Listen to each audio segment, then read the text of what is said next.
Optimism is a faith that leads to achievement. Namaskar, welcome to Next IS. I hope you are doing well. In this video, we will cover major headlines of the Hindu, Indian Express, and Press Information Bureau. So, without wasting any time, let's start today's discussion. And here, first article talks about the study which highlights the environmental impact of affluent individuals. This study examines the CO2, water, and particulate matter footprints associated with luxury consumption choices among households in India across different economic classes. Luxury consumption basket includes various categories such as dining out, vacations, furniture, and social events. And the study revealed that all three environmental footprints, which include CO2, water, and particulate matter, increase as households move from poorer to richer economic classes. Recently, RBI issued draft regulations to strengthen the existing regulatory framework around long gestation period financing for projects in infrastructure, non-infrastructure, and commercial real estate sectors. These regulations include higher provisioning during construction phases and classification of delayed projects as non-performing assets. Now, RBI's focus is on mitigating a credit event, that is, a default or a need to extend the original date of commencement of commercial operations or infuse additional debt or diminution in the net present value of the project. Now, recently, annual festival Ganga Jatara ended. It is celebrated in Tirupati and it is dedicated to goddess Gangama, who is locally believed to be a sister of Lord Venkateshwara. Now, recently, more than 30 flamingos were found dead near the Chhatrapati Shivaji Maharaj International Airport. Flamingos migrate from Siberia to Mumbai via Run of Kutch in Gujarat, and between November and May, they make the wetlands and mudflats on Mumbai's eastern coasts their home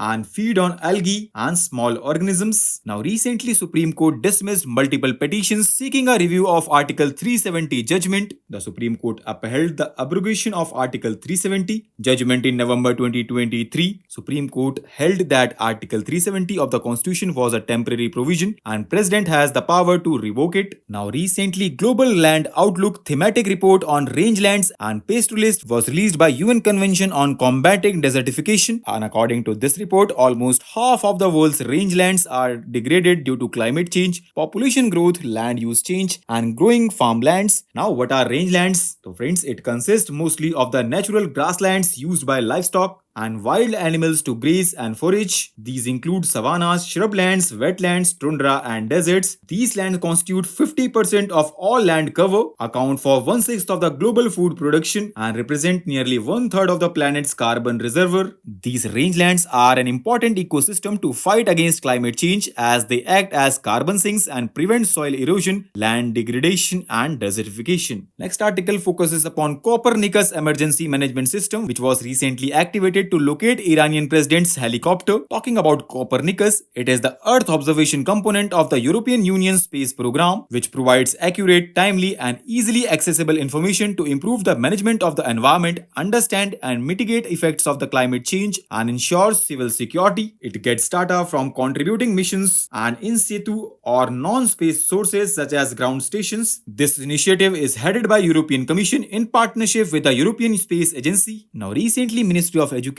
launched the portal for nominations for National Awards to Teacher Higher Education 2024. The award is open to all faculty members of colleges, universities, higher educational institutions, and polytechnics, but the nominee should have at least 5 years of full-time teaching experience at the undergraduate and postgraduate level. And Indo-Bangla Ball Music Festival inaugurated to mark the 25th birth anniversary of Fakir Lalan Shah. He was a prominent Bengali philosopher, ball saint, mystic, song composer, social reformer, and thinker from Indian subcontinent. His songs celebrate the spirit of humanism, blending elements of Islam, Vaishnavism, Sahajiya, Buddhism, and Jainism. He inspired and influenced people like Rabindranath Tagore, Qazi Nazrul Islam, and American poet Allen Ginsberg. So with this, let's conclude today's discussion. Thanks for listening, and for regular updates, you can follow us on various social media platforms.